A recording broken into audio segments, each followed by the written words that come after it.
So Shoma elaborates about the time he once met Hanto's mother. It was years ago when he was still a young child. She was trying to help him escape, but she ends up captured and killed instead. Hanto, understandably processing all of this, takes some time to be alone.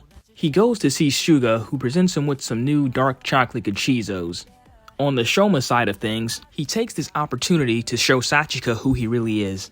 And it turns out she's very accepting. Bless this woman, we all need a Sachika in our life.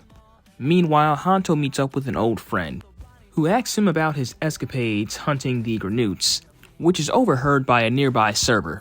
Suspiciously, he pays the friend to tell him everything he knows about Hanto. Shoma later meets up with Lakia to talk about Bitter Gavv, and they go to see Dente to ask if he knows anything.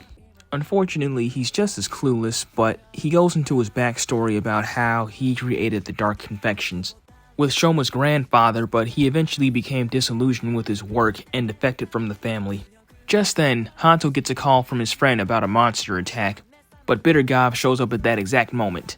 Having to literally choose and pick his fight, Hanto ends up going to help his friend but sends for Lakia and Shoma. When they show up, Bitter Gavv has no idea who they are, and we're told it's because they've all been clones up to this point, and that there's more of them out there.